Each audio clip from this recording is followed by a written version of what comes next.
নিজেদের খরচ কমাতে গণহারে ছাঁটাই করছে যুক্তরাষ্ট্রের প্রযুক্তি প্রতিষ্ঠানগুলো। এতে সবচেয়ে বেশি ক্ষতিগ্রস্ত হচ্ছেন ভারতীয়রা। এমন পরিস্থিতিতে বেকায়দায় পড়েছেন হাজার হাজার ভারতীয়।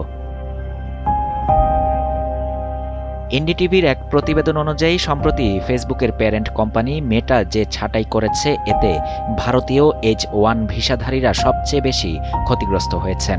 যারা এই ভিসা নিয়ে যুক্তরাষ্ট্রে যান তারা যদি চাকরি হারান তাহলে ৬০ দিনের মধ্যে নতুন চাকরি পেতে হবে, নয়তো ফিরে আসতে হবে নিজ দেশে। এনডিটিভি বলছে, যুক্তরাষ্ট্রের ভিসা নীতিতেই এমন নির্দেশনা দেয়া আছে।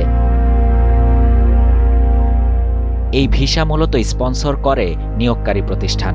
তাই চাকরি হারানোর পর যুক্তরাষ্ট্রে থাকতে হলে নতুন কোনো কোম্পানিকে তাদের স্পন্সর করতে হয়।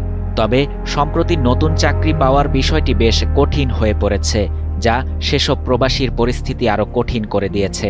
অনেক প্রযুক্তি প্রতিষ্ঠান এখন এআইয়ের দিকে ঝুঁকে পড়েছে, ফলে আগের তুলনায় বেশি মানুষ চাকরি হারাচ্ছেন।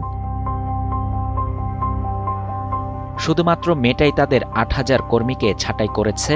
এছাড়া অ্যামাজনও কর্মী কমাচ্ছে, লিঙ্কডইনও নিজেদের পরিধি কমিয়ে আনছে। যেসব ভারতীয় এই প্রযুক্তি প্রতিষ্ঠানগুলোতে কাজ করেন তারা শুধুমাত্র কাজই করেন না, সেখানে নিজেদের সন্তানদের বড় করছেন, পড়াশোনা করাচ্ছেন, এমনকি বাড়িও কিনেছেন। কিন্তু চাকরি হারিয়ে তাদের সবকিছু এখন শঙ্কার মধ্যে পড়ে যাচ্ছে। শাহরিয়ার শাফাত, বাংলা নিউজ 24।